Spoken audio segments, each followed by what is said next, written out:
There we go. Hello everyone, Star here. So I've for a long time been working on this project where basically you take the Ender 3, a single nozzle 3D printer, and add on a hot end called the Chimera. And just for a little display here, the Chimera is a hot end that utilizes two hot ends basically. It is a 2 heat block, 2 throat, 1 heat sink hot end.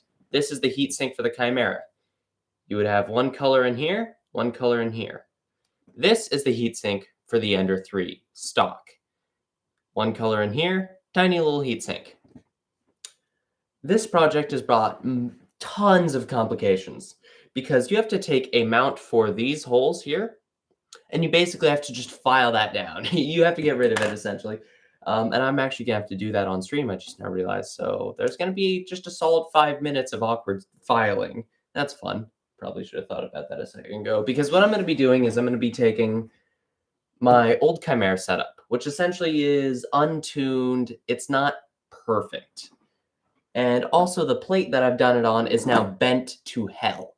This is a new direct drive Ender 3 plate. And essentially, I'm going to be drilling 3 holes in this using a drill guiding plate that I've designed and mounting the Chimera hot end onto this plate. And in this stream, I will show you exactly how I'm going to do that, and then probably print I can probably do a dual color test cube. It'll be in like dark blue and white. Because I have on the printer, I have this red PETG, but it's almost out, and I don't want to waste it on anything. Also, PETG does not adhere well to PLA. Just material differences. So enough dilly-dallying. Basically, what we are now going to do, what we are going to do now, I don't even know if this mic works, but yeah. Also, Merry Christmas to all of you. I know it's now 2 days late, but Merry Christmas. Figured may as well cover that first. In fact, you know what? If I move this away... Hello? Okay, no, it is using that mic. I cannot move that away. Never mind. I apologize. It probably just got real quiet for no reason. Or real loud as I blow on that speaker. So, how am I going to do this? Because essentially, right here... Oh boy. I might need to adjust so carefully. There we go. So here is my Ender 3. Tons of belts and crap all over it, and we're going to basically just dissect all of that crap. And then we're going to, on this I actually have the Chimera Plus, and that's actually what I'm being installing is the Chimera Plus model, which is the exact same as the heatsink I showed you. All the mounting is still the exact same. The only difference would happen to be the fact that on the Chimera Plus, the hot ends are a tiny bit further apart. That's literally the only difference that you'll encounter with this. Yeah.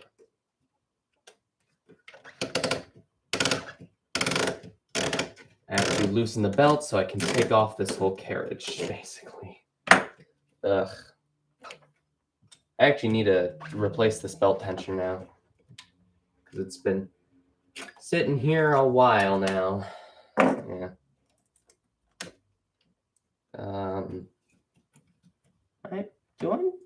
Don't make me. All right, fine. I think I'm going to have to heat up the hot end first so I can pull out this PTFE tube. Yeah. Pretty soon I'm also going to create a file that allows you to attach a airflow guide, because I've realized that your cooling fan is blowing on the heat blocks, and that creates some problems. So yeah, nozzle 2. Raise that temperature up to 200. While that's going, I'm going to just kind of dissect this sucker. Yeah. In the background, the color is all distorted because of the lighting, but in the background, that is my lizard, Rhoda. This part of the stream does not really matter. if you're watching this later on, you can skip ahead, but this is basically just me talking about the machine and getting it ready for the installation. So basically what you would do with this mod, oh god, whoop, that broke off, is you would uninstall, you would take off everything. As far as the hot end goes, you take off all the hot end parts. One second, I get some tweezers.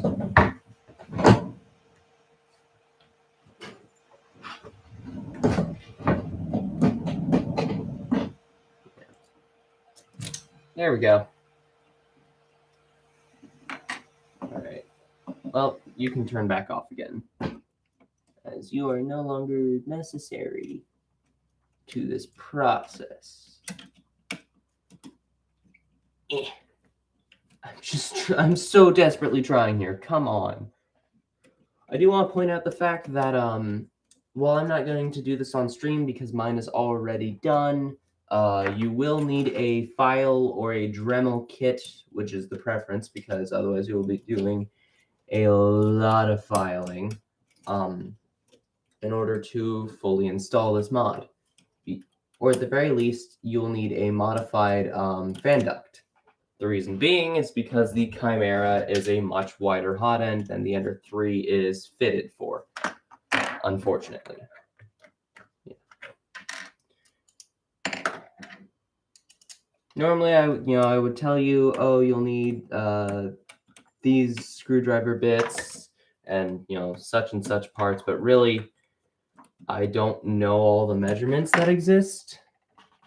So for the most part, the only advice that I can really guaranteed and reliably give you is you will need a drill, you'll need a full screwdriver kit. That burns.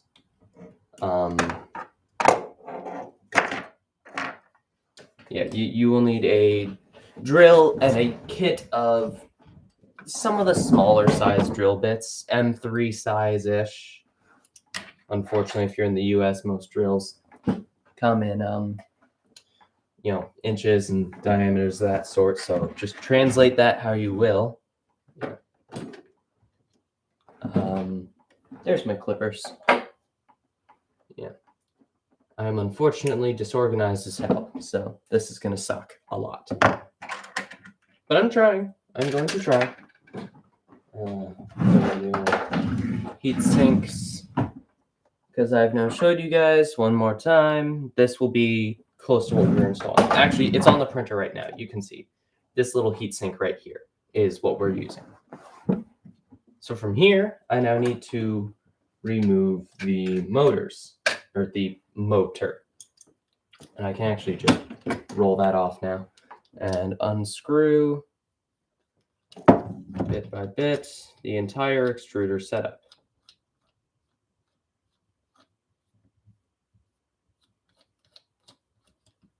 I think that's all I have. Oh, I know what's wrong. I know it's wrong. That's the wrong size, wrong size bit. You see, this is why I can't give good advice on this stuff. I don't know what I'm doing for the most part. Like, I'm following instructions that I gave myself, and I don't fully know. Yeah.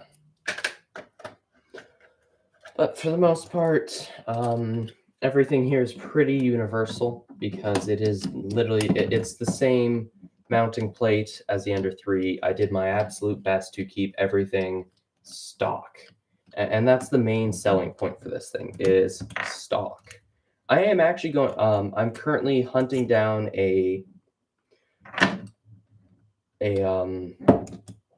what am I thinking? I'm currently hunting down a fan shroud with twin cooling fans and stuff like that to modify and then add to this project. So that way you can at the very least have proper cooling and such. Because I can understand that will be a hell of a hassle to manage. All right. So now I have to,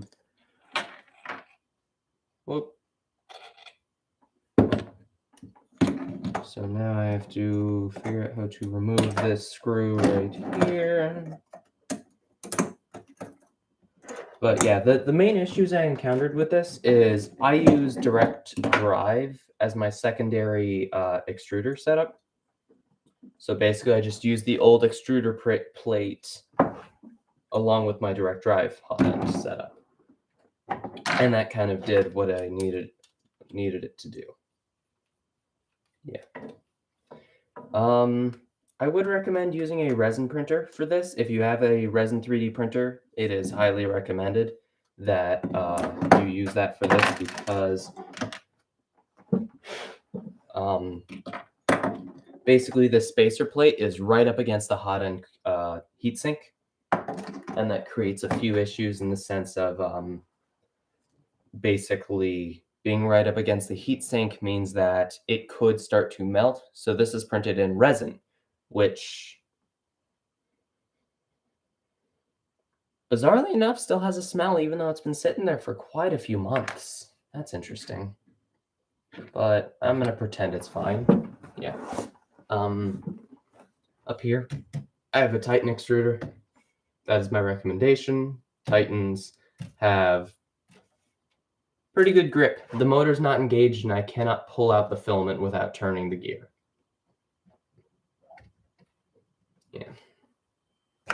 So we have, right here is the mess of wires you'll be dealing with because you need to loop in a brand new set of thermistor and heat cartridge wires to get basically a whole new hot end. Oops. Didn't realize these things are so ready to just yoink out.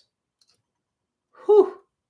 Still hot, still very, very hot.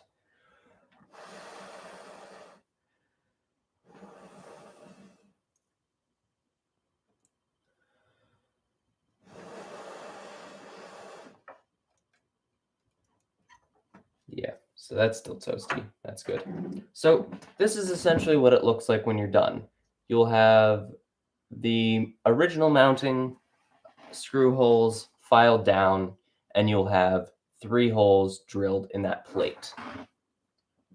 And so I will be showing you how you can get this to perfectly fit. And I've actually spent a lot of tonight tuning this thing in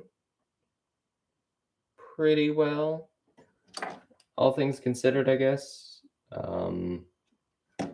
I actually do mean that because I'm pretty pleased with how close I've finally brought all the tolerances to.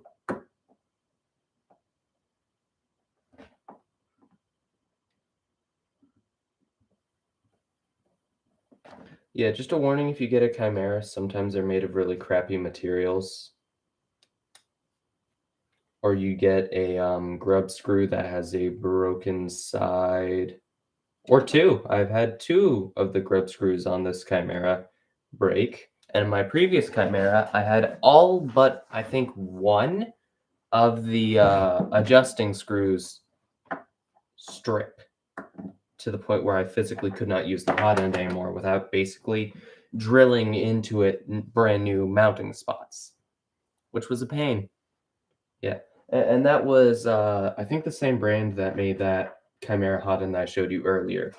Yeah, but the improved Chimera is, in my opinion, much better for this because it has the screws on the side, meaning you can, because of how this actually is, you can stick your screwdriver between this fan grill and access the side one, meaning that if you have your rightmost hot end tuned a little lower than the other, you can basically adjust it up and down as you need, which is perfect. I guess I need to tighten that. Yeesh. Yeah, that should not be able to just freely move back and forth. I'm stalling just a little bit because this is kind of like, a big moment because, all right, so I need to file this down, and then from then I will drill holes in the back using the drilling plate. Now, because this is a little bit higher than the original one, I currently have a mild worry that this will fail catastrophically, to put it lightly, you know.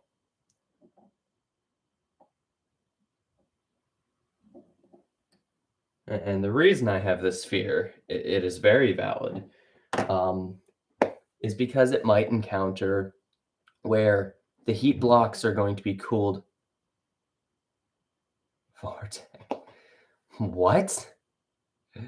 Whatever. But yeah, the heat blocks will essentially the cooling fan will cool the heat blocks rather than the heat sink, making them enter thermal runaway, which basically means I can't print with them. And to put that lightly, that's not good. So yeah.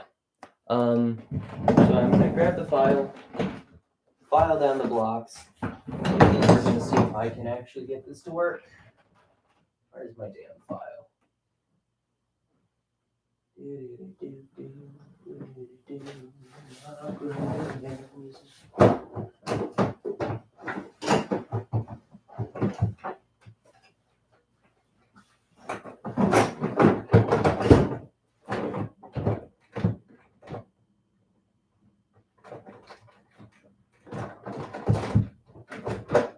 Where the hell did I? Oh, there it is. Too many gloves. Okay. File. Alright, well, sorry, brand new plate that's never even been used. But I need to show it to you.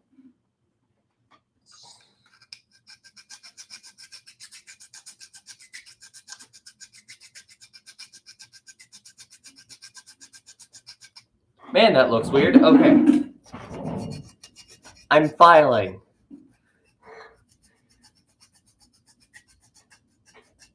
I'm just gonna go off cam for a second because no way I can make that look any sort of good.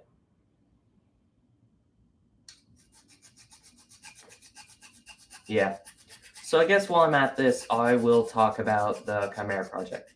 So the way I intend on using this Chimera is much different than most dual color solutions, where essentially my goal with it is to have one hot end bigger and one hot end smaller, so I can have like high speed infill but really low outer shells, meaning I can print really fast without it changing the print quality. Like I have a 0.3 nozzle on the rightmost hot end with the direct drive setup and a 0.6 on the other hot end, which means that essentially I can print super fast, super sturdy infill and maybe even the innermost wall while still having the outside look like it was done carefully by a 0.3 nozzle, which is good. God damn, this takes a bit.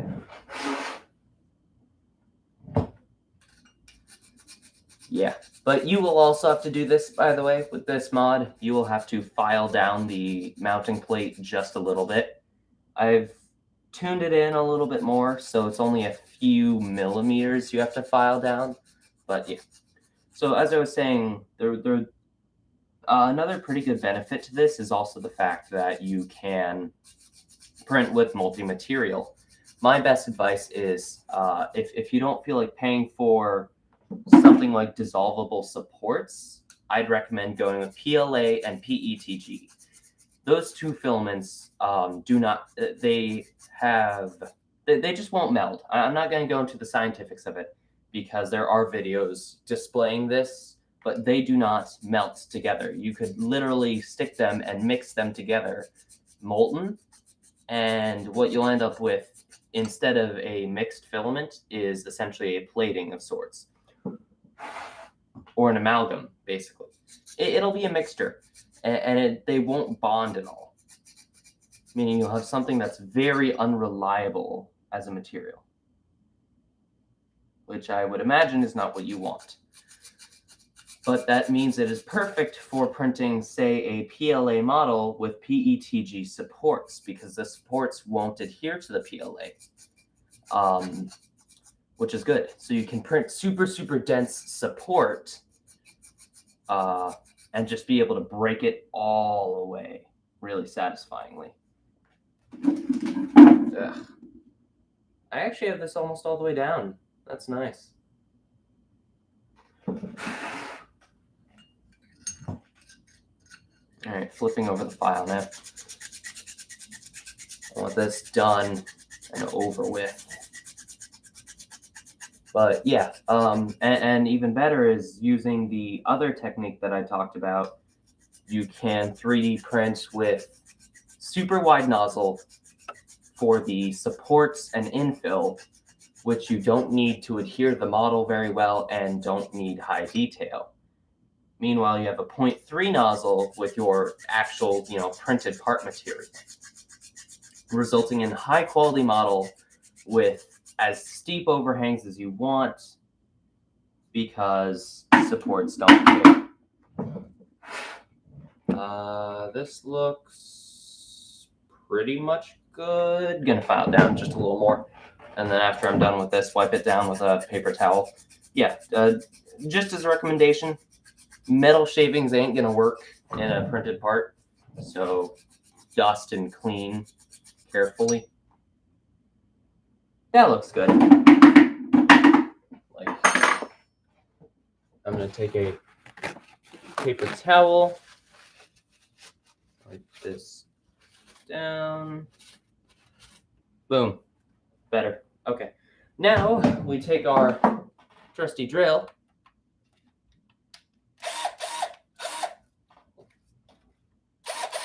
I don't know.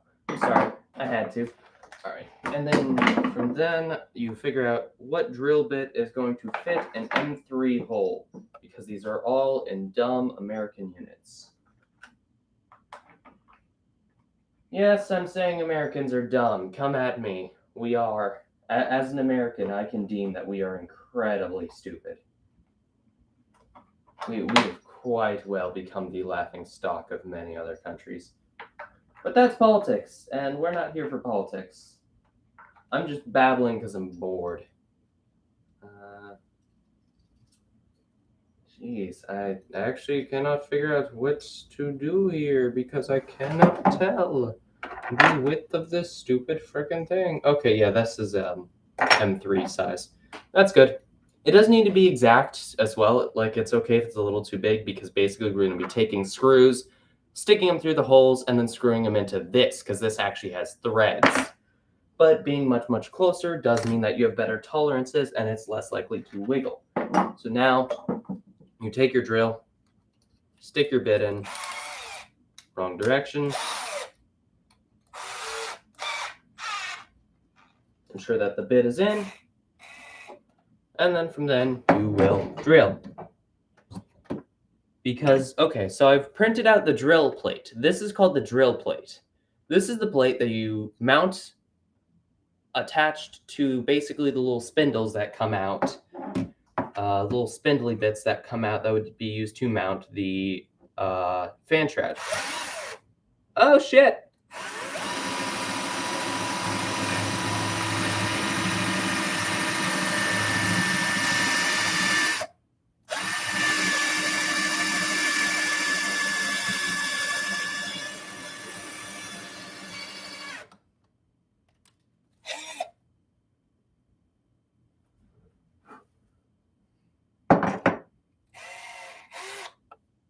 That did not work.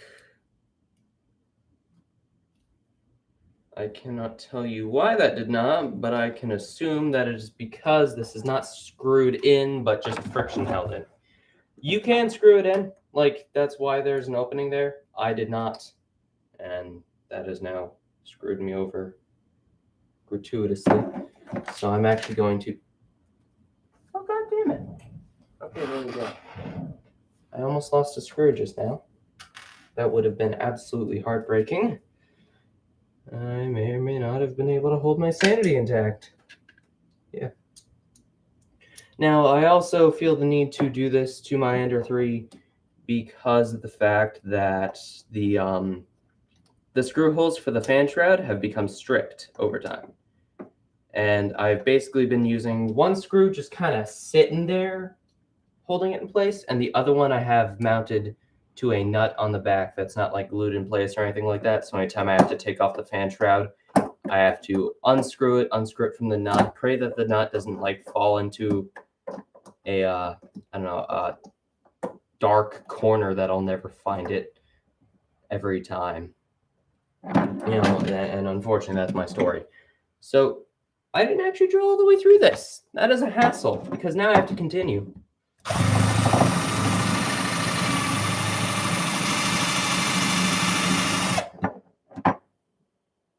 Huh. One moment.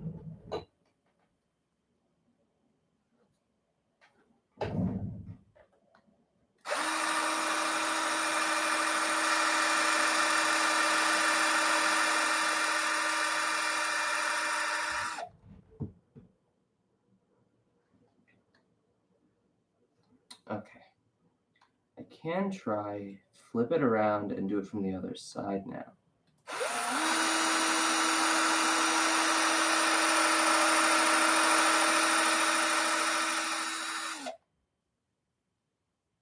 That did not do very much for me. Damn it.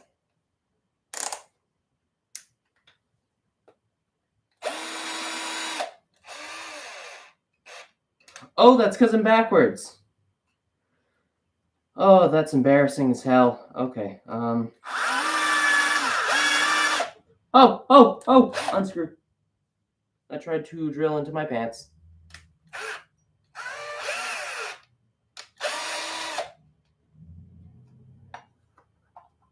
So, yeah. That worked. Not quite to the degree I assumed it would, but that worked. And it has created a rather firm hole.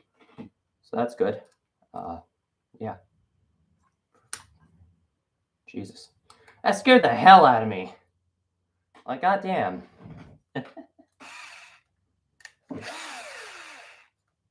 That's awesome.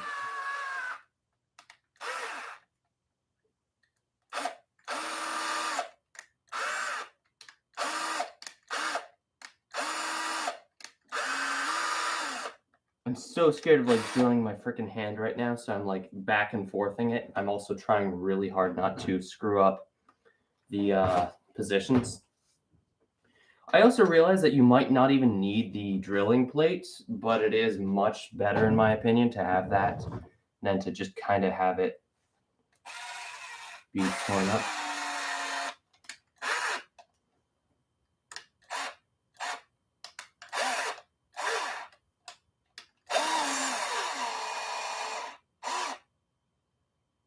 Yeah, and unfortunately, it looks like that's actually at an angle, which makes me annoyed. But it does work.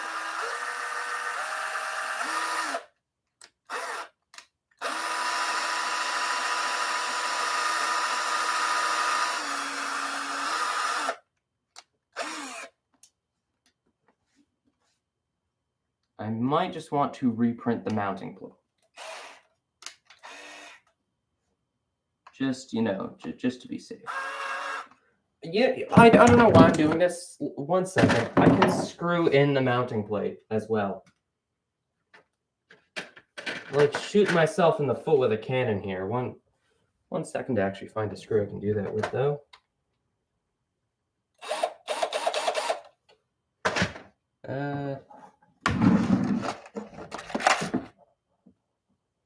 Short M3 screws. There we go. Yeah, this is what happens when you rush. You know, things kind of suck. Like, to be fair, the original version of this project was all resin printed. Oh, that sucks. I can't screw that all the way in. Huh. Like that a bit of a bitch. Okay. Oh, that's also a Phillips type. That is also pain in the... That is pain. That is a pain. Language. Come on now. There may be children watching this. Are there children watching this? I honestly hope not. All right, so cool. That's in now. Let's hope I can now drill through this successfully. I also am like just drilling over empty air, which is...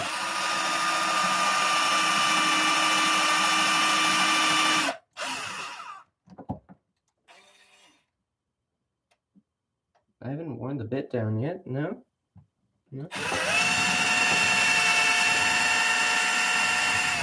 There we go. I just had to fix that. It's at an angle and it was bothering me. All right.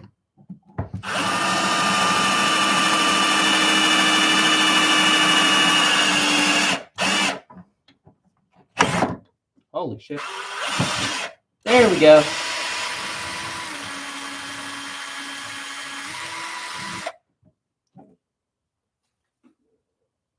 There we go. That one actually looks pretty good too.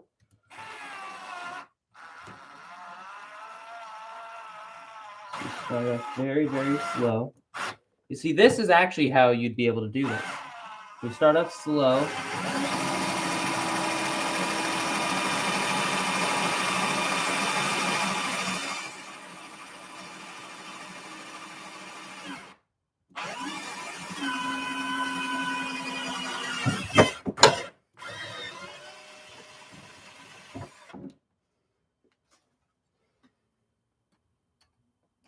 Undo. You start off slow, undo the crummy 3D printing tolerances, and then from then you drill all the way through. And that fixes that, basically. At least in simple terms, you know, that there's technically a little bit more to it that you might want to do to ensure that this is cleaner. Like, I can understand someone wanting to now, in my case, reprint the mounting plate. And I think just because of the fact that this worked, I might just delete the drill plate from this whole equation now. Because I now realize you do not need a drilling plate. The mounting plate does in fact work. I figured that it would be more stable to have a dedicated drilling plate. But as it turns out, this works as well. Though I am now going to, again, do a little bit of filing, just to get this to fit correctly. Yeah, one bit of relief though now is it is over, and I can now test and see if this actually worked out. I just threw away an M3 nut, which was kind of dumb, but whatever. So all of them actually look good. One of them was done at an angle, so I had to re-drill it a little bit. But they are all in place. They're a little wide, so that means there's wiggle room, which, while you don't want that, is okay because chimeras have a tunability to them, which makes that acceptable. Just going to wipe all the metal shards and slivers and grossness into here. And now from here, we have the 3 holes that this whole project was for. I threw away the drilling plate, by the way, because we no longer need the drilling plate. And then we file this down, filing away the grossness that has occurred from drilling, and then using some tweezers to just pick at bits of plastic that have stuck around. Yeah. Overall, like, this has been very messy, and it was like that the first time, but at the very least, the printed parts are the things that get messy. The actual mount, the actual like carriage and crap, it works. Like, this worked. I can call this a successful experiment because if I file an M3 screw through here, M3 screw through here, and another M3 through here, and I adjust them and screw them in with this Chimera on it, it will fit. Hopefully. Like, now is the moment of truth. This is kind of what I stall for. but I've wasted all of my stalling time. We are already 30 minutes into this, and it's just like, oh God, you know, I have thoroughly wasted time. But screw number 1 goes into the plate. And hey, would you look at that? If you look right down that tube, you can see that it fit perfectly, actually. That went nice. That went really nice. All right, now we grab M3 numero dos. That is not the M3 screw we wanted. In fact, that implies that we are missing one? No, we are not. One of those is for that. Yeah, I remember now, because I only had 2 on this thing originally. Yeah, I only really used 2 screws for this initially because of the fact that, I don't know, it didn't need too many. You really only need 2 to stop this sucker from rotating. So.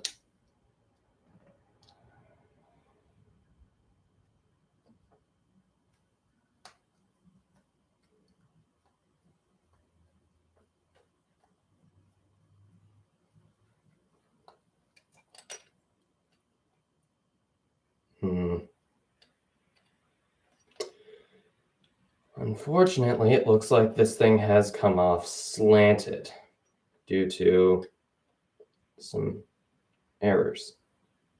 But looks like I can force it and straighten it back out.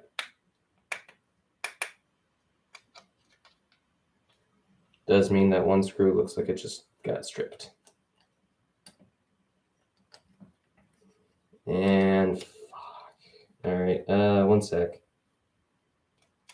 What went wrong? Ruh-roh, Raggy.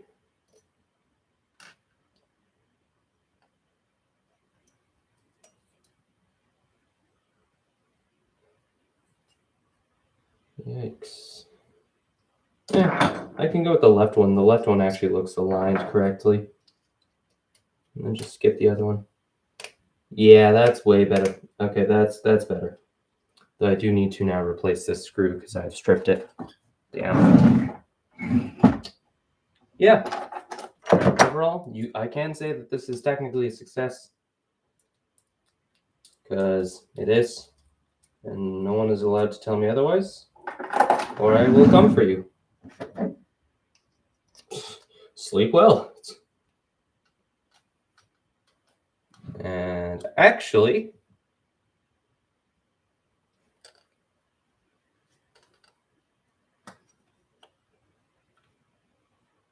that worked. It is basically dead center with both holes. If I look down there, which is exactly what I want. It's a little further back than the original hot end, which comes with some of that filing and stuff. But because the heatsink is fatter, at least personally, I feel it is a safer bet to have the hot end shifted back a tiny bit. Just my opinion.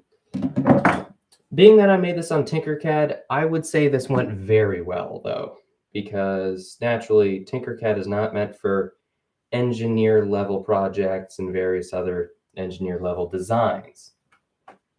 But naturally, this worked.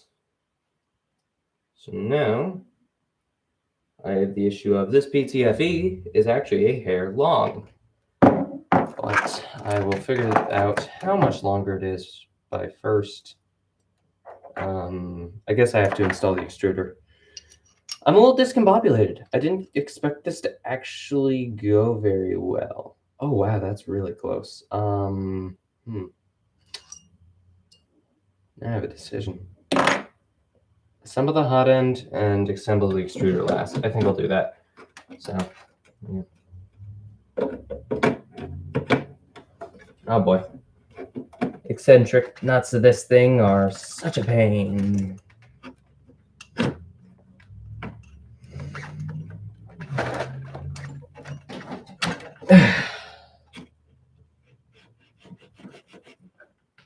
Holy hell. Wait.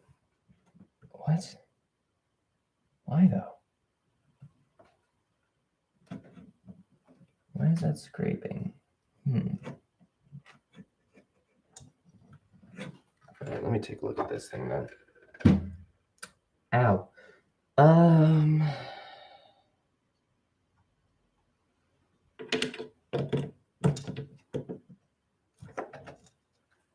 Let's see.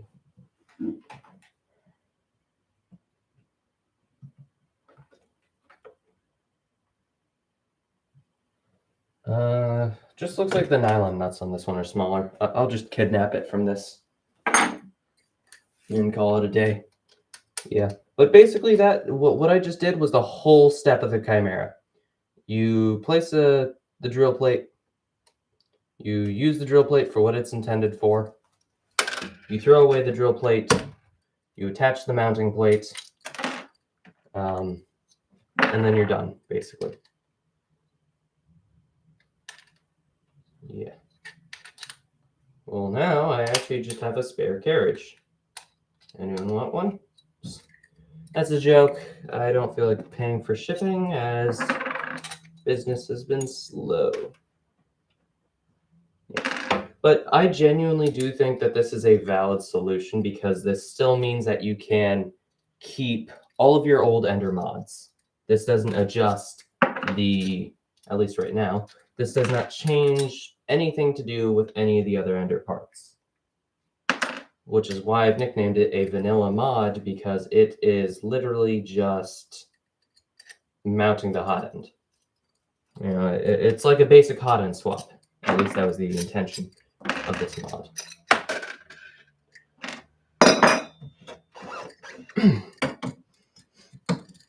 All right, we're live. We're just gonna live remove these things then. Because Jesus pleases.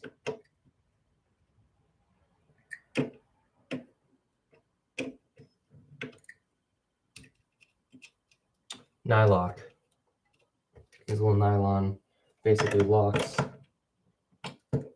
Yeah. The only trick comes now is I have an eccentric nut to adjust on this thing. So there's that.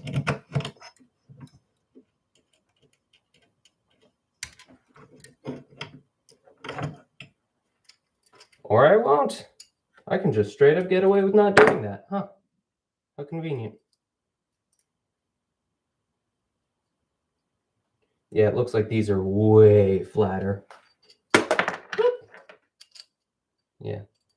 The original plate looks like it is a 3 millimeter thick. Well, this one does look a little thinner, so I do want to point that out. I'm not going to advise, this is not a video where I'm going to tell you, hey, I used such and such direct drive plate, because I don't know.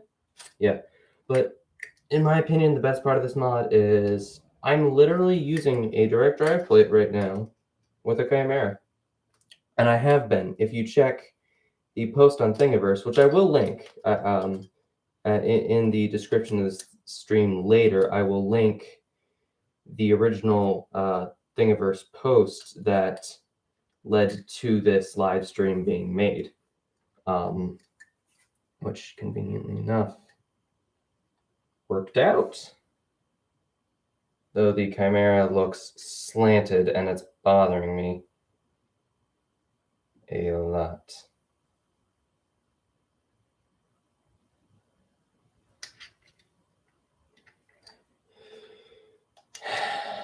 Whatever though.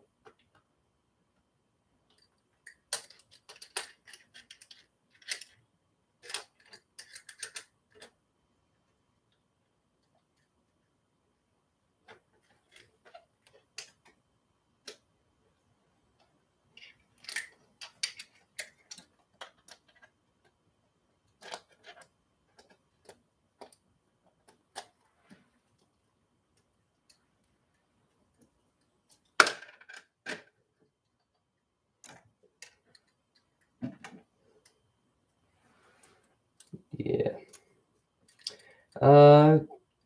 If you're here for the instructions, you're basically done.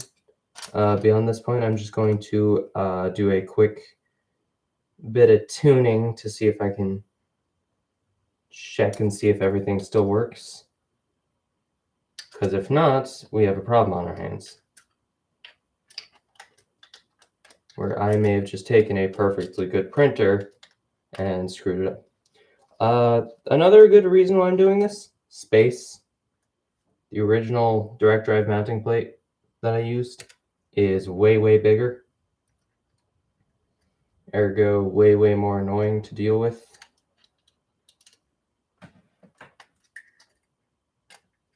And it also does kind of mean that both Chimeras cannot fit all the way on the bed plate.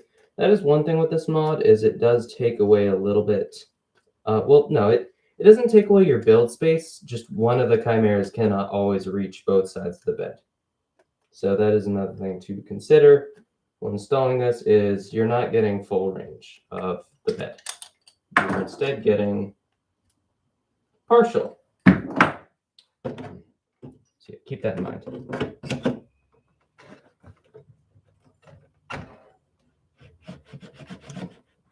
Jesus.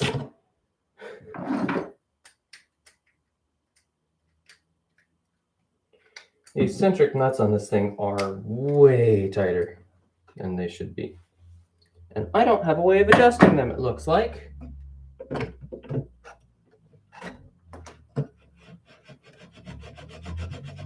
That's a little bit better, I guess. The point is to be loose, but not wiggly. Like, you want a motor to be able to move this around at high speed without it wiggling around. And so I'm probably going to have to print out a, basically a tiny wrench of sorts.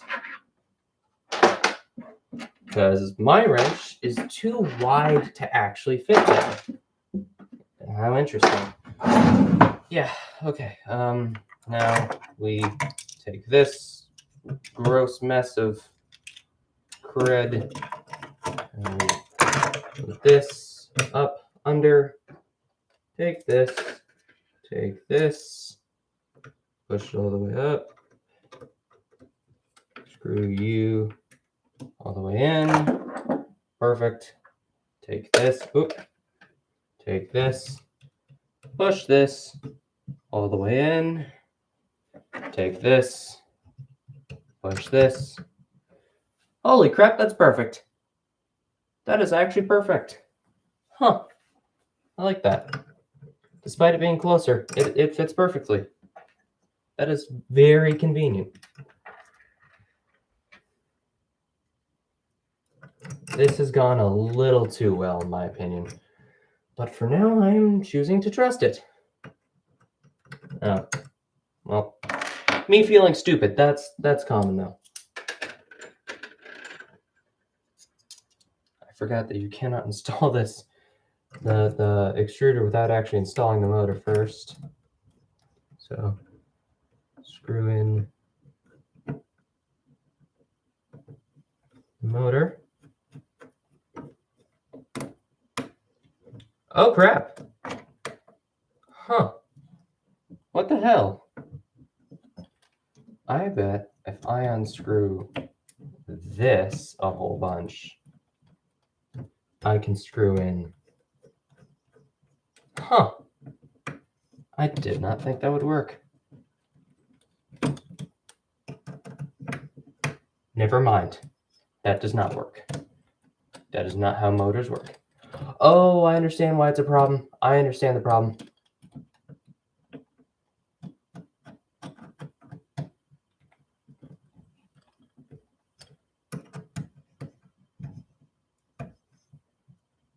Oh, don't you dare. Don't you dare let me screw all the way in and then strip. Oh, thank God. That would have been annoying. That would have been absolutely asinine.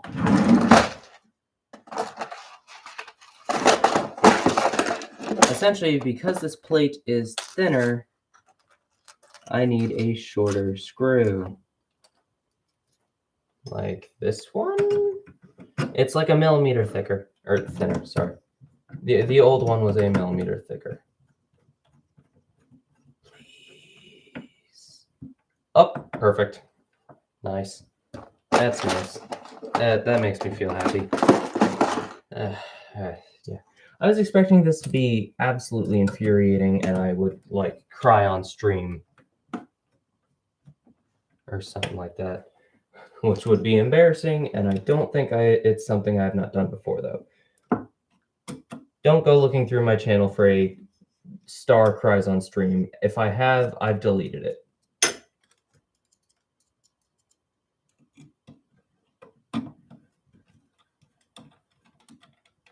And if I haven't deleted it, congrats, you've found gold. Because, wow, I'd be freaking shocked. All right, screw that all the way in. Yeesh. That is not sturdy at all. Oof. But whatevs. That doesn't need to be sturdy. It's just a preference. A game preference. I'm sorry. I have so many regrets for that one. Yeesh. What the? I don't understand you. The way you work.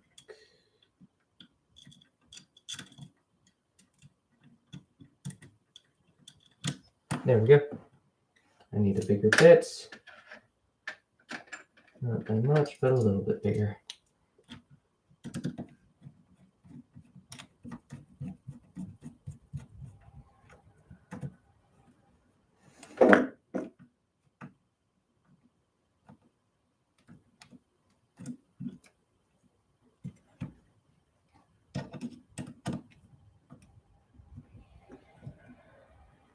There we go. Okay. Next, my own little mini moment of truth. Can I, in fact, push the filament path into the hot end? Carefully, but it would appear yes. I can get it into the little space where the hot end is. Sticking it into the hot end is difficult lining up. There we go. All right, it's in.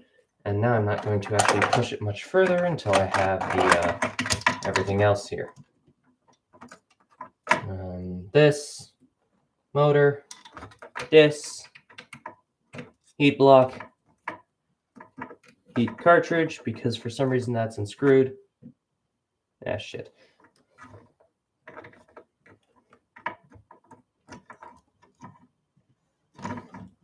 One moment. There we go.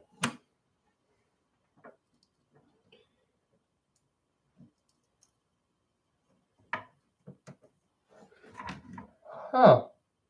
Oh, never mind. That's just heat. They vacuum on, I guess. Yeah. And so it would appear, if I can get these damn wires actually organized, that this has worked. This was a successful project. Though I realize now I probably should have taken that off if I'm going to do this. Tricky bull crap right now. Okay. Tightening that. You need to quit sliding all over the damn place. All right, untangle. Because for some reason it's also caught up in other wires now. You are going to be a problem. There we go. You were going to be a problem.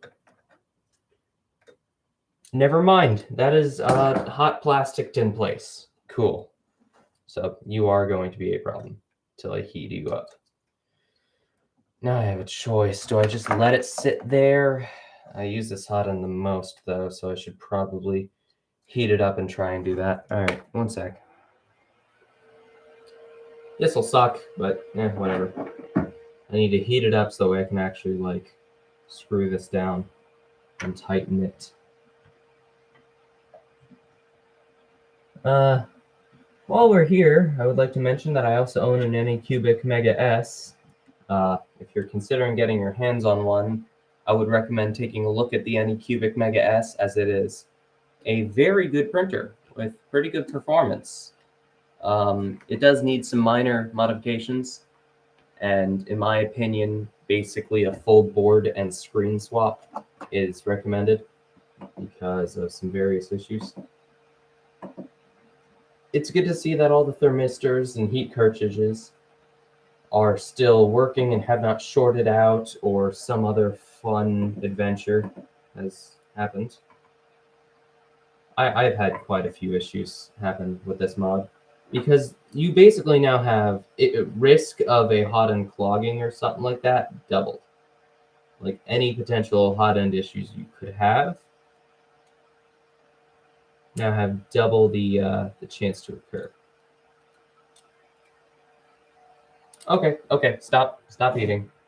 You can stop.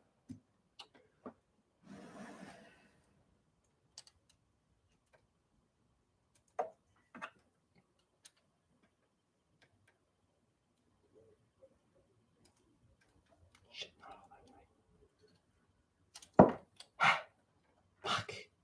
It's freaking toasty. Like you're allowed to laugh at me. Go ahead. Ha. Man hurt himself, make funny noise. But when you burn yourself, then you laugh. Then laugh at me. Oh, god damn it. I'm trying to basically get it perfect.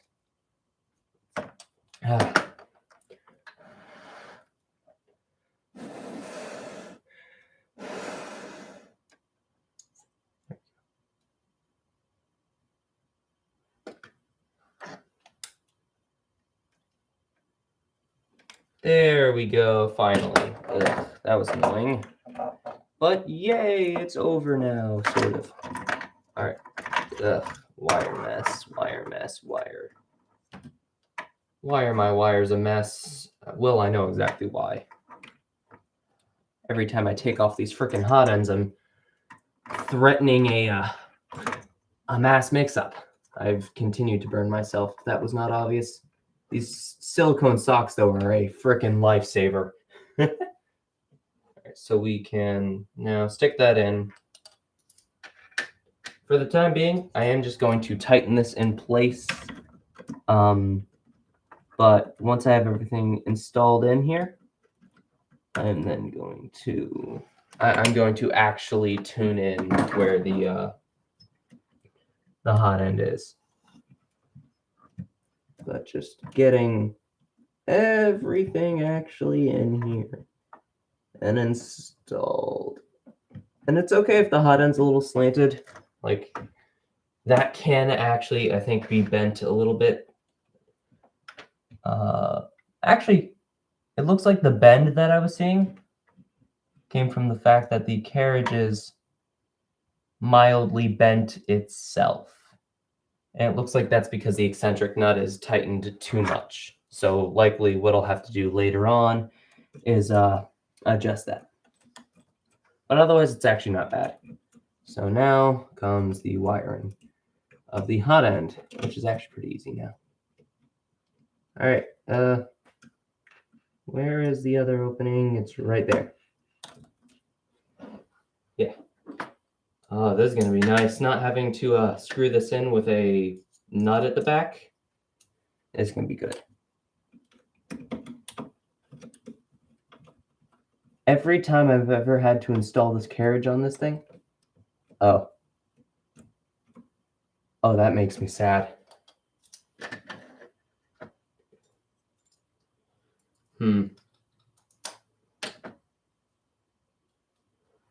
One moment to ensure that this isn't what I think just happened. Oh, thank God. I thought one of the holes were stripped, and I would have been so upset. I'm like, you offer me something beautiful, and then you take it away. Yeah, but the whatever cooling setup I set for this, I'm going to modify it for the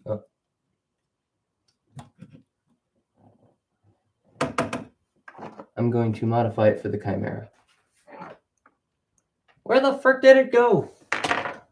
Hold on. So elegantly take this off. There it is.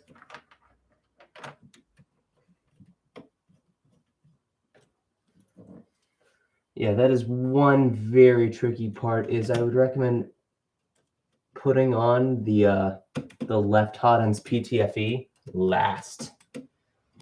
But I have to stick it in first because of the fact that this is a direct drive setup, and the hole that PTFE goes in is tiny. All right, now I actually have it screwed in without a nut needed. That feels pretty good. And just like that, we've concluded the installation of a Chimera on an Ender 3, utilizing a drilling plate, a mounting plate, and a Chimera. As well as, obviously, your assorted tools, which is a kit of screwdrivers, a kit of drill bits, a drill, and also, while it is not required, a Dremel kit. So I'm going to real quickly put away the drill and drill bits. Not everything, but I'm going to put away the stuff that is not necessary right now. And that just leaves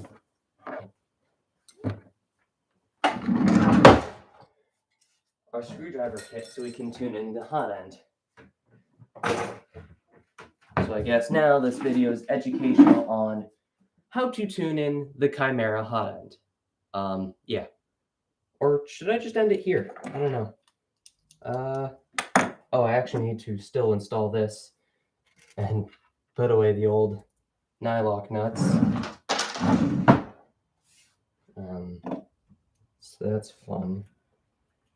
So we take belt numero uno, wind it through here, attach it to here.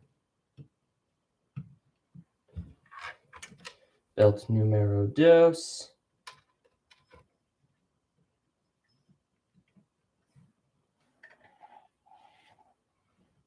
Run it through here. And yes, that is a custom belt clip that I have to use.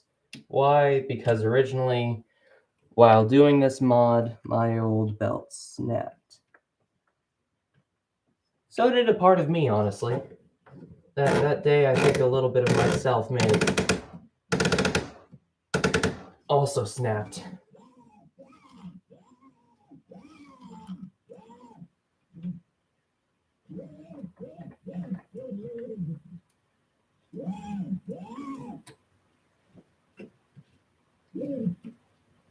Ooh, wow.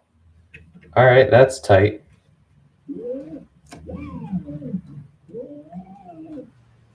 Yeah. So if I do print anything, it's going to be with a very high X current for now. All right. This I don't need anymore.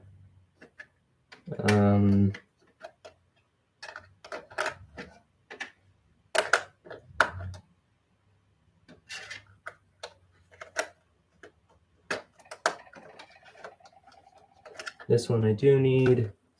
This one I do need to screw this in.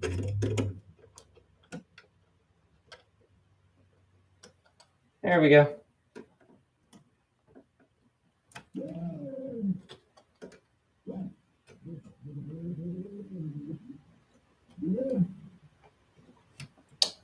So yeah, that belt's as tight as it gets, though. In fact, that might be just a little bit too much, but I am not going to dictate that right now. Yeah.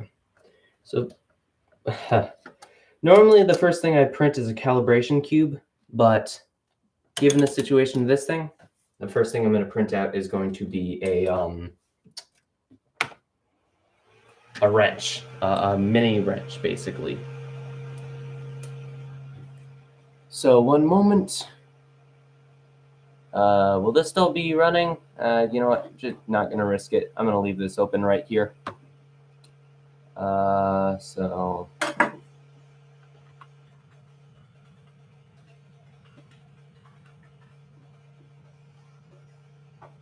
belts. The that's not what I want, but that's neat. Oh, sorry, I did not mean to get a reel up in the fucking grill of this thing. Or, wait, hold on. Hello! There we go. Okay, that's a little bit better. Turn up the sensitivity on the mic. Tune it down just a tiny bit, because I bet I got real freaking loud. Eccentric nut wrench. Tivo Tarantula Pro, made one that is wider so it doesn't slip off so easily. You mean narrower, my dude? Eccentric nut extension. CR10X. There we go. Scaled Smith's designed to be capable of 1 centimeter eccentric nut of the x-axis, decreased C height to fit the nut height. That looks right. Yeah. Printed 4 shells, 0.35 nozzle. Cool. I'm super careless with stuff as far as 3D printers go, but this I've actually been very careful with. All right, so I'm actually going to real quickly. Oh, I guess I didn't even need to log in. I'm gonna real quickly post the link to this in the description. I'm gonna do that both in the chat here, as well as edit the stream description.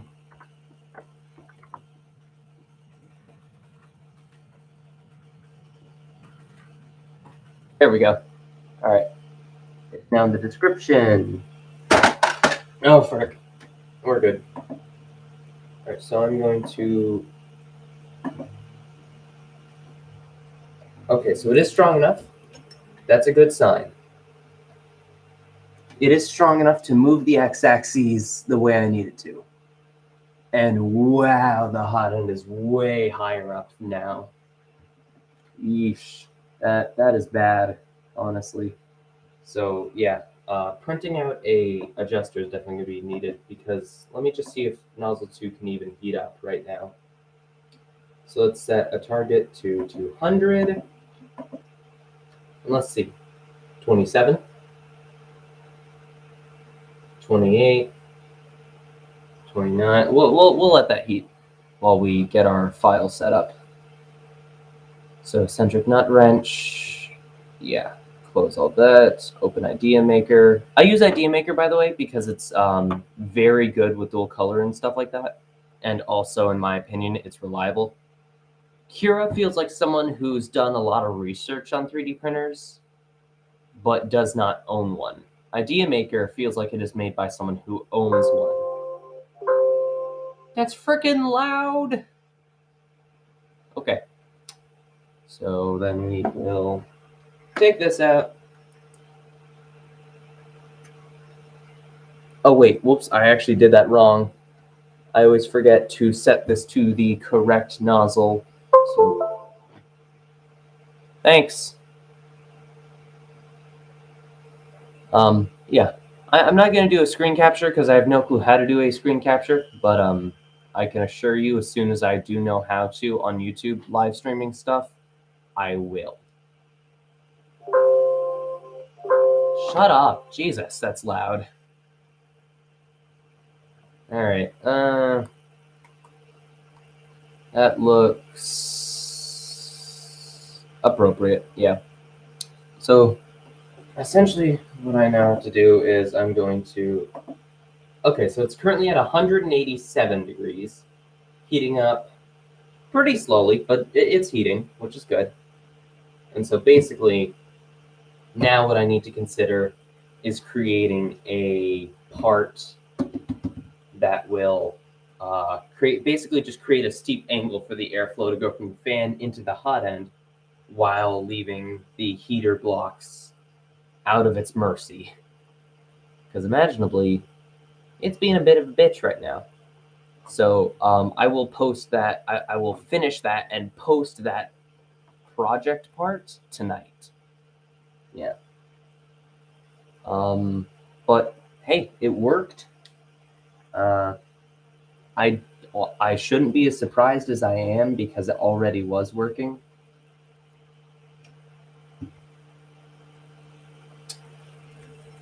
Oh, thank God, I thought I had to adjust that too. My belt area right here is real messy, but don't worry about that too much. For the most part, it's okay. Though it looks like I need to do adjustments to both parts here for structural reasons. Yay! Adjusting other people's crap.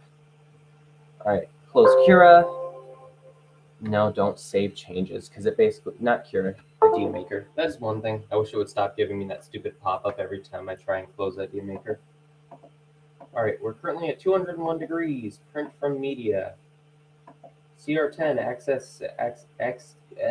X-axis eccentric nut. Lower that speed way the hell down. I just realized, hold on, stop printing. I need to level the bed. I need to, 1, level the bed, 2, tune in the chimeras. So let's auto home this bad boy.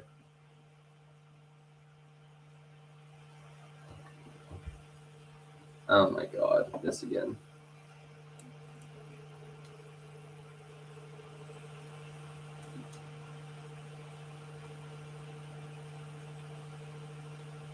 All right, now we hit level corners. Oh boy. Looks like I might need to do a resin print so I can actually get this to work out. Or, depending on the size of these things, attaching a just M3 or M4 nut to this thing. All right, there we go.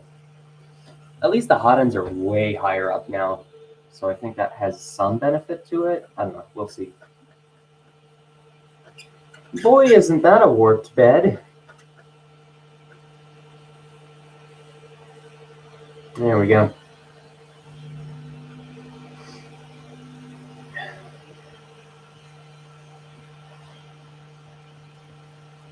Unscrewing everything as far as we physically can. Check. It looks like I also am going to need to level my z-axes, so that's fun. Always a good one. This seems like it's turned into an Ender tuning stream as well, because I need to tune in many, many things now. So we level the bed. Once the bed is level, we'll adjust the right or the left-hand chimera. By the way, with my setup, I have it so basically the slicer thinks the right nozzle is the left one and the left is the right, because I wanted the direct drive one to be my main nozzle. Meanwhile, the direct drive nozzle is... What was that? I heard a pop that I didn't like much. That's unpleasant, but let's pretend that didn't happen.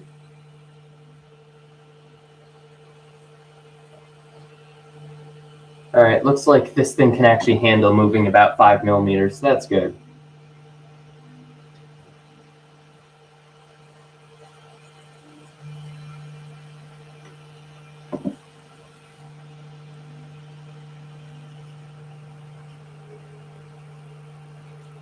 All right, front corner.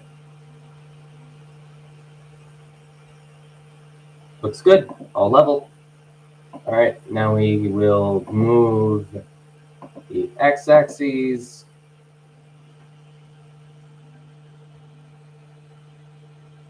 I've decided I will level my Z later.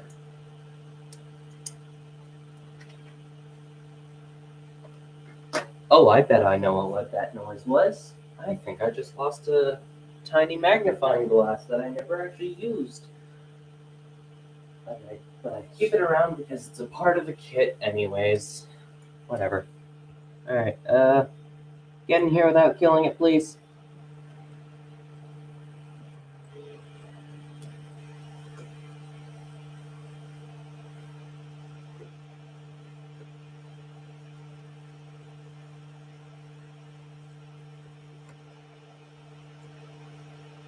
So naturally, there used to be a Chimera leveling plate, essentially. And what that was this little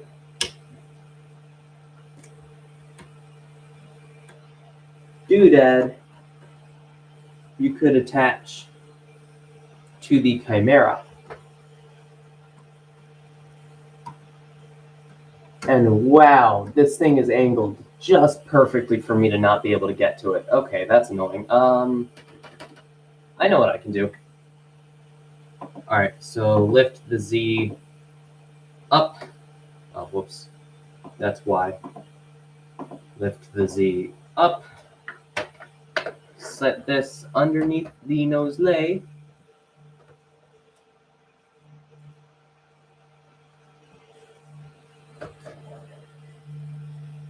All right, and then we will slowly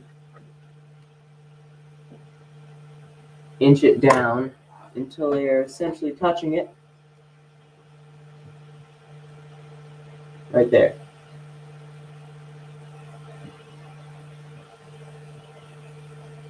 Bam. So now I can hit this at the so specific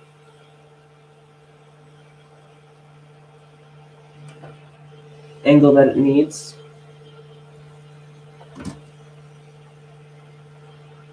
Oh, a little spring. That actually would make sense.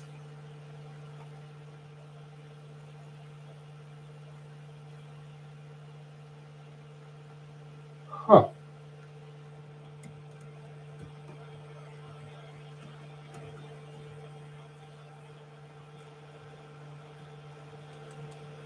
Yeah.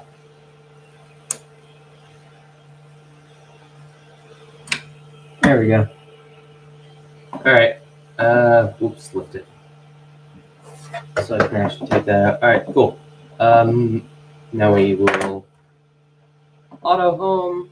By the way, the reason I'm holding the Z end stop is because for some reason my wire on that fails a lot. I've tried replacing the end stop and it just seems to be the cabling, and I'm too freaking cheap to buy a new set of cables. All right.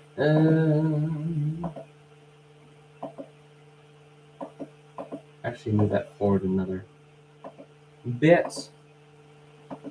The stream actually seems consistent now, though. Like, no lagging, no nothing. It looks good. Oh, that was a fun little noise. What the hell?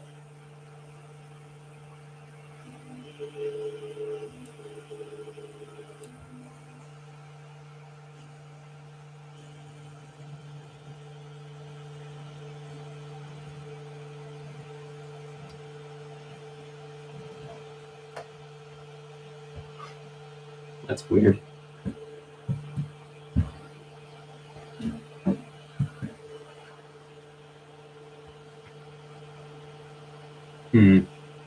It's close, but it still isn't level. Damn it. All right. We're gonna have to do something again. All right. Though it does look like I need to level the corners again. So that's fun.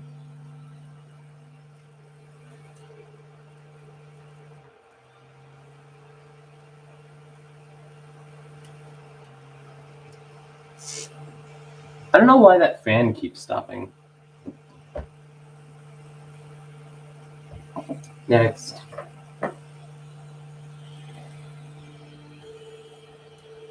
What's even weirder is the left one looks lower than the right one, but it isn't. That definitely isn't right. Okay, that's kind of far. Yeesh. Yeah, something's screwy. Oh, they're level. They are level. Okay, that's perfect. Apparently they are level. I guess using a little piece helps. And if they aren't level, which I don't think they are perfectly, they're real close. Yeah, the left one, which is the one we're printing with, still looks a little low, which is bothering me. But I think we're done. All right. And we will auto home again.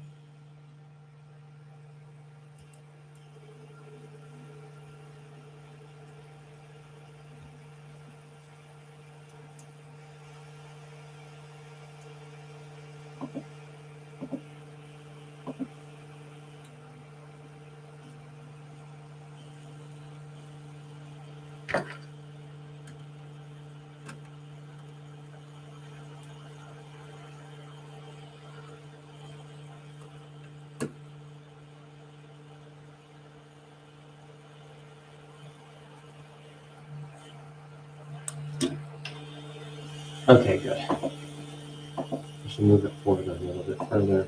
We'll take the y-axis forward until it's just only touching the nozzles.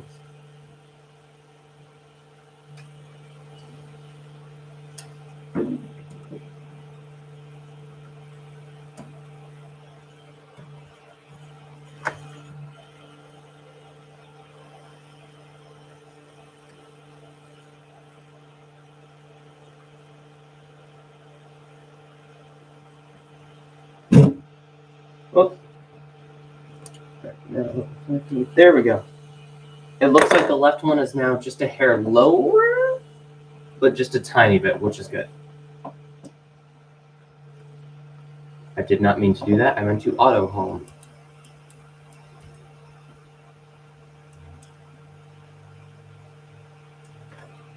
And that sets us print ready. All right.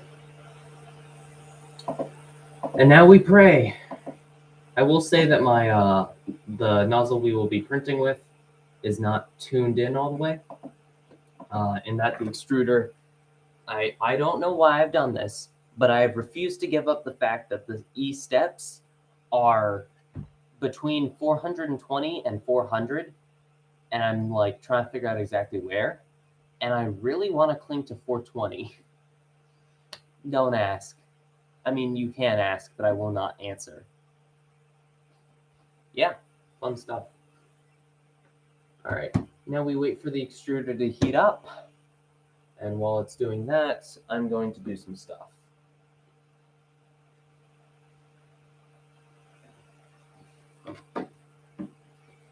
There we go. Now it's working again.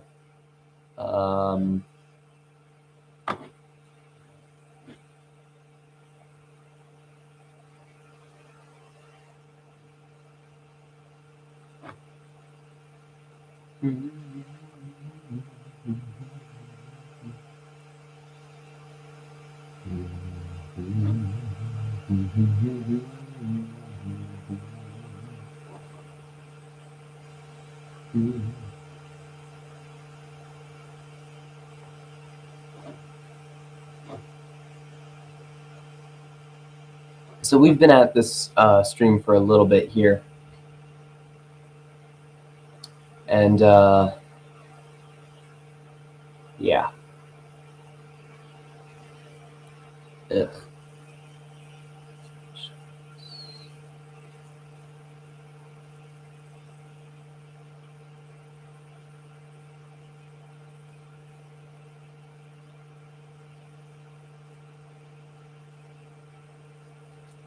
I have no clue how to share this, by the way. Nope. One moment. I can probably set this up so the way I can go from a watch perspective. I've done this before where I've shared a stream, but I don't remember how. All right. This we. Oh, hold on. This is taking priority. Okay, silence.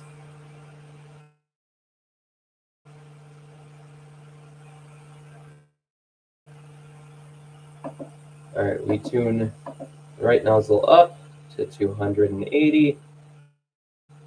Bonk.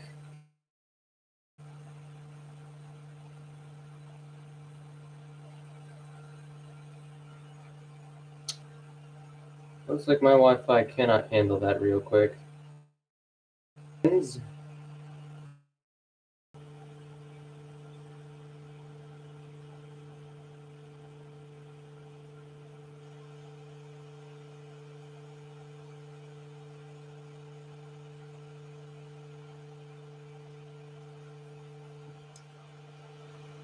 Okay.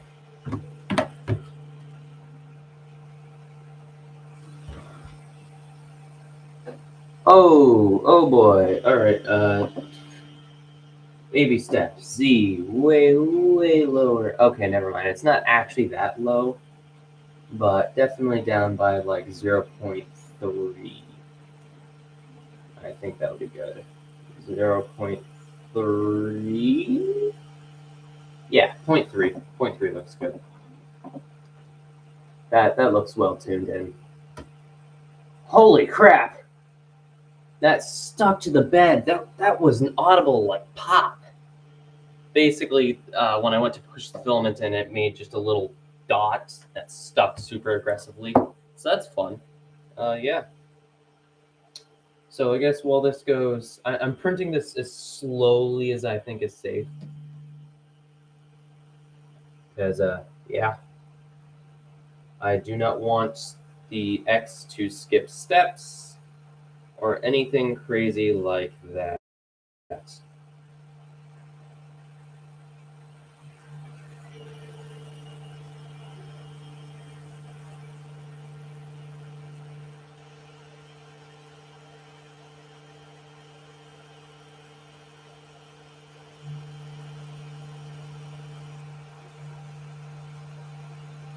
Yeah. So once I get a little bit done and I think that I can use this correctly, then I'm going to tune up the speed a little bit. Yeah. But it is printing right now. Frick, I can't make it reach that far, and I think I just... Nope. Okay, good. I cannot make it reach super far, but as you can see, there is print on the bed. The Chimera works. I'm not going to have another filament going in this stream, but I might decide to just one day, sometime soon, stream the tuned Chimera doing a calibration cube, just to show that this does in fact work. Yeah, but I can officially say I've made it official that this thing does work. And just out of curiosity, I'm going to bump up the speed. Hell yeah. No, it's fine. I mean, it's still printing pretty slow because that's what I have set for my first layer speeds. I always print first layers super, super slow, and then I go to, I think, 70 millimeters a second? Yeah, something like that. I know that's still really slow to most people's printing standards, but to me, that's pretty fast. Just because of the fact that I've almost never had the tools to properly print super, super fast. There's always something limiting my speed. Like in this case right now, it's the fact that this thing is, well, it does not fit correctly right now. You know, that. Yeah. But it makes me super, super happy to see that it's working. So that does mean that I can actually make a print, which means that I can fix the current issue of the fan blowing directly on the heater blocks, which I have yet to hear any complaints, but I know for a fact there will be people complaining. You know, that is a thing that I can tell will happen pretty quickly. Yeah, so I can call this a success. Yep, first layer is down, printing a hair too low, but that's okay. I always print super low down to the bed. I print super low down to the bed because 1, it gives a super smooth finish. 2, I need to clean this bed. It's glass. And 3, I don't know how to tune it in. So there's that. That's a little bit of it too. But yeah, I'm glad to see the Chimera actually does work on stream, because that is a pretty big fear. Yeah, it's pushing filament. It worked. And I didn't even, I bought this and it comes, I think, for the Ender 3 V2. And because it's for the Ender 3 V2, it, I don't know. It has a little hole here for some reason. I think it's probably for some sort of mounting, but I was able to feed the extra filament pathing through it and into here. And also, conveniently enough, the PTFE that I had before, which was a little bit too short, now perfectly fits now that the hot end is lifted up. Yeah. So right off the bat, though, with this thing, things that we'll need to change now is the whole fan shroud, because currently this fan is just blowing directly on the rightmost hot end. And I don't know if you can tell, but that's bad. So I will need to figure out some sort of a fan shroud fix for this somehow. And I will also need to figure out how to, it's actually going to be super easy for this, because the issue is the fan is blowing on the heater blocks, which makes them heat up super, super slow. Fortunately, they can heat, thus why it's printing, but the left hot end, which I think I did PID tuning before on a really crummy heat cartridge, it still has that PID settings, and I need to change that because its heating is already garbage. You know, it took forever to get up to 10. Yeah. So the things to this project are create a new fan shroud, or at the very least, create a fan mount and then look for someone else's fan shroud to modify, where basically you can choose between changing your entire fan shroud setup here, which would remove the vanilla aspect of this mod, which is kind of the whole point of this is a mod that basically means you only print out super limited numbers of parts, and you know that you don't add much to the printer. You know, it's like a hot end swap. You don't do anything to change anything, other than the fact that yes, you do have to drill the mounting plate here, unfortunately. But other than that, this thing prints quite well, actually. I have been using this thing a lot, and it works really well to me. And I use a Titan extruder for the 0.6 nozzle, which is the one on the left, which is the one that I'm printing with. And for the other one, I just use a standard direct drive with a the metal single arm version. Creality's metal extruder crap. I do plan on maybe changing it to like a dual gear one. Unfortunately, Titans and things like that don't fit this at all. So yeah. Also, dual gear extruders don't fit this at all without you modifying the mounting to flip over the gears, which is a huge pain and I feel should not be required to do. But it's how it works, unfortunately. And it's not as simple as just flipping over the arm. I wish it was. Yeah. For a while, I was having skipped steps with Y, and so I'm checking that a little bit because I want to make sure that's not still happening. But basically, for as far as I could tell, no reason at all, the Y axis was skipping a lot of steps. And so I basically just bumped up the current to 950, which for some reason the motor before was running super, super hot, despite having, I believe, 800 current. And now that it's up to 950, it's fine. I don't understand it. I don't understand what changed. And the x-axis also had that happen. I don't know why, but just suddenly all the motors are much colder than they used to be. I don't know why I even checked the x-axis. It's divided the current up between the two motors, and it's just holding torque. So yeah, your z-axis is never going to have any sort of stress as far as temperature goes. Here's the infill. It actually looks like it's printing pretty good, actually. Yeah. I have the project posted in the description, and I also sent it in the chat. So wait, if you want to print out a drilling and mounting plate of your own to slap the Chimera in here, you can go ahead. I will be adding stuff like a fan guide that stops the fan from blowing onto the Chimera. and also a fan duct, so that way you actually can have at least one of the hot ends cooled. And then once I've done that, I'm actually going to find a specific fan shroud for the ender to modify. And I will modify it to fit the Chimera. Dual fan, fancy stuff. And preferably all printed. Because in my opinion, that's what I love with mods, is when I don't need to buy new tools or anything. Like, unfortunately, the Dual Z is a horrible example, but like simple mods like the chain, even the Chimera didn't need anything. It doesn't need anything more than the tools to do it. I don't need to buy anything more than the Chimera itself and a motor and an extruder.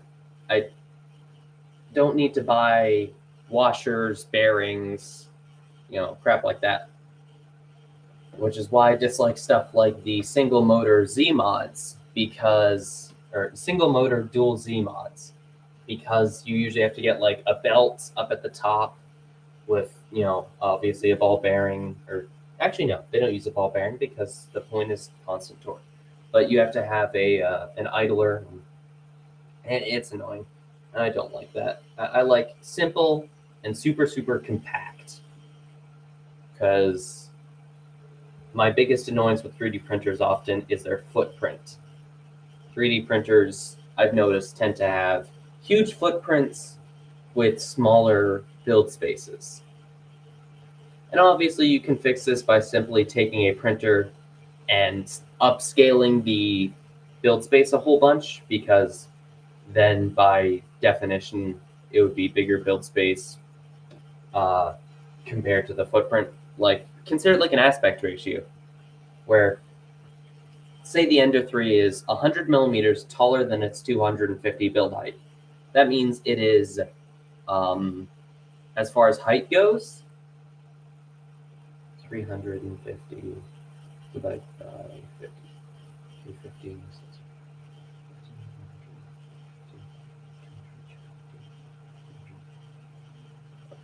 So it's a 5 to 7 build space, meaning that 5/7 of the machine in height is print space. Now say you upscale that print space to 350 tall, and basically all you've done is just make the beams taller, meaning you haven't actually added anything extra on top, meaning it is then 450 millimeters tall and 350 build space, meaning it is a 7 to 9, where 7 out of 9 is in the height is print space, basically. And I like that much better. But obviously being able to just simply cut down that 100 millimeters is, in my opinion, a much better thing to do. Yeah. It is red PETG. It's almost empty, which is why I'm not printing with it right now. For now, I'm just literally printing a part, a tool, just to try and get the carriage to work. Unfortunately, if I loosen the carriage wheels, they're bent a little bit, so I'm basically gonna have to take off the whole thing again, bend them back, slide the thing back on, and pray that that worked. Because the way that it's sitting right now is at a rather steep, well-bent angle, and imaginably that's not good. Now, ironing is on for this, so I'm going to turn that off, or I'm not going to turn that off, but I'm going to stop that, basically. I'm going to stop the print prematurely. And I will stop it now. There we go. And now we have our wrench. It is 5 millimeters, it looks like. According to the printer, it is 5 millimeters tall. And whoops, still hot. It's not hot that it burns me, it's hot that it's bendy.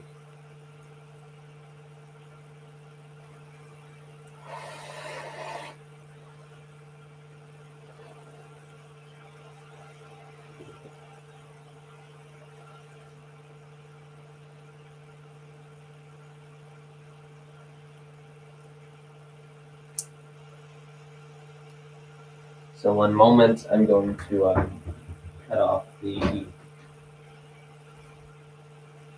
old. Where's my knife? There it is.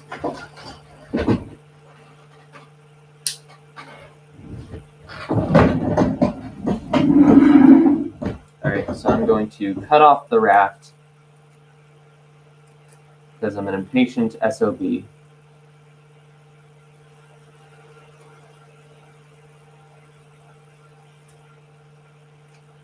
Yeah, I probably should have let the print sit there a little longer, but I really do like to just take the print off of the bed immediately. And unfortunately, that means that, yes, that can ruin the print sometimes. Also, thank you to whoever joined and liked this. Good to see you here. Yeah, I don't know. It's kind of awkward because none of the action's happening anymore. Now I'm just kind of getting this tuned in more. The installation of it was actually the start of this. Well, the start of this was me talking about why this mod is useful, what this mod does, benefits and losses, you know. And in my opinion, the losses is not very much. Like, obviously, when you have a Chimera, you have two hot ends. So essentially, you have an issue where whatever can happen to one hot end, jams and everything like that, the risk is double. You know? And unfortunately, that's just how a Chimera works. That's just how it is. Although, obviously, with projects like, I have a friend who is working on essentially taking the boron and making it core XY, which I think is awesome.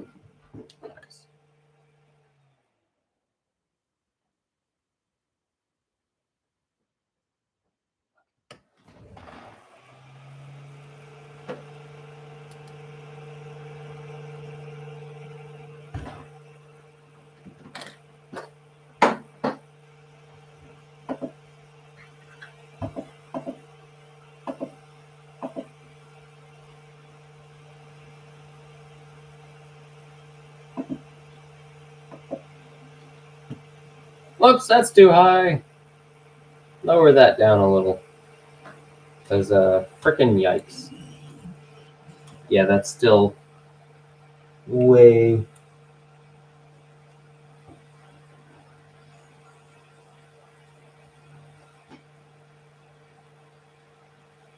It is way loose. So I'm gonna, how does this work? All right, so the further over to here, the tighter it is. Right now, the issue is that it is too tight. So we take it this way. We want it just tight enough that it will stay. And if I turn the wheel, it will turn. Yeah. All right, now the other one.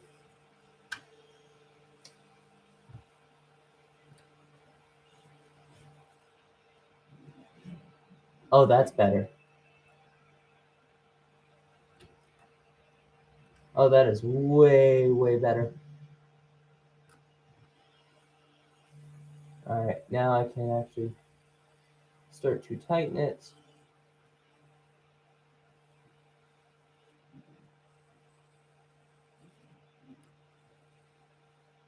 That's better. That's way better. And actually, apparently there was enough tension in that bend that the wheels have bent back in place mostly, which is good. That is very good, meaning that, hey, this tool, nice. In fact, I'm going to link this tool because hell yes. All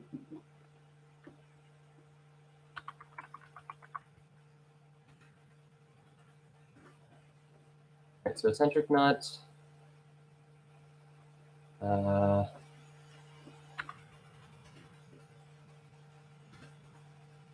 3 eccentric nut. someone made a tuner, and I'm trying to figure out where the hell that is.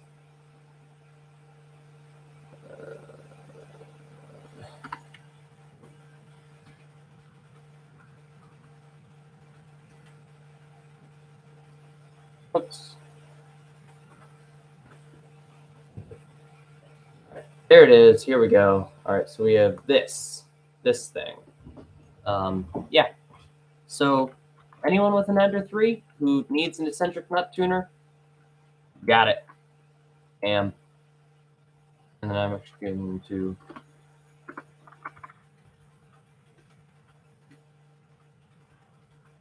just to pay respects to this person.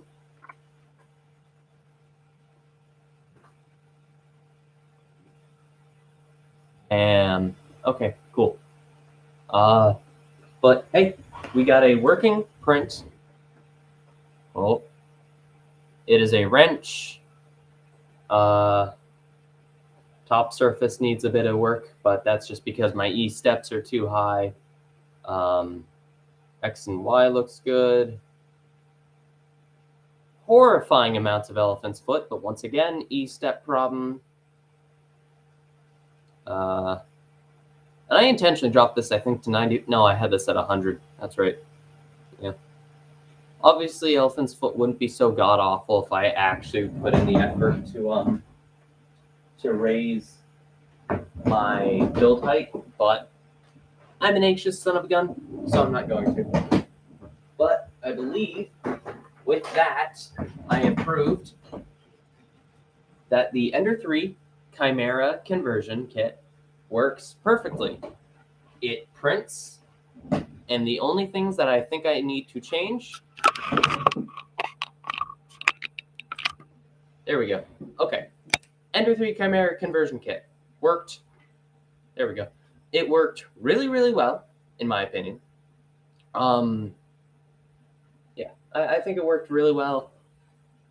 And the only things that I really want to change on it is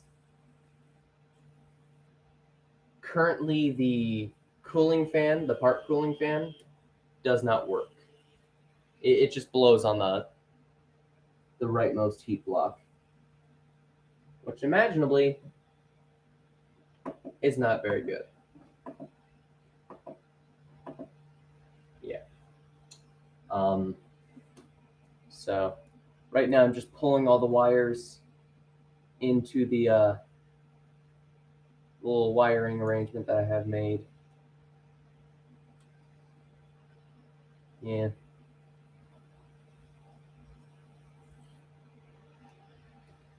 Yeah. So I think I need a fan, basically an airflow router to stop the heat from blowing directly on the heat blocks.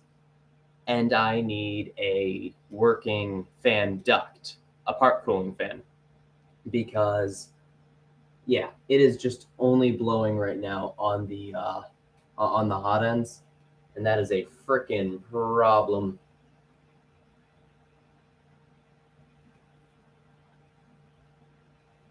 Right now, I'm just trying to fix the fact that one of the wires is not where I want it to be. There we go. That's working. For some reason, when installing this, every so often the thermistor wire gets pinched forward as the furthest forward wire, meaning it's pinched between the thermistor, which is actually supposed to be the one that's the furthest forward. It's a pain, and it happens every so often, but it's easy to fix. But beyond this, I don't think I will need to take off the Chimera itself anymore. Because it is easy, quick release hot end, like a normal Ender 3 hot end, where you simply release a nut and it drops the throat, heat block, and nozzle, making fixing, say, clogs and such very, very easy. Cold pools, pretty easy. Yeah. And then it's just easy to work with, in my opinion, because it does have so many mounting screws. And I used to have another version which essentially used the top mounts because I wanted to avoid drilling any holes in the plate. Does not work. Unfortunately, as far as I can tell, because of how fragile 3D printing is a lot of the time, you're going to need a you're going to need it mounted to metal. You can't mount it to a 3D printed part, add heat to it, and then expect it to print at high speeds, especially while tuning the machine, meaning you could have the hot end bump into the printed part and just break everything, which I had happen many times when I was originally getting this to work. Also, that cooling fan blowing on the heating block cools it down fast. I can touch the heating block and it basically just finished printing not long ago. Yeah.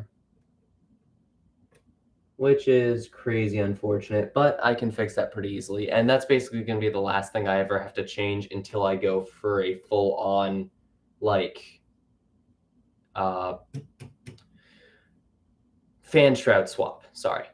Yeah, I'll go for a full, like, fan shroud swap later. For now, I'm going to have this because I understand that, some people just want to print one or two parts, add it to their printer, get the work done, and,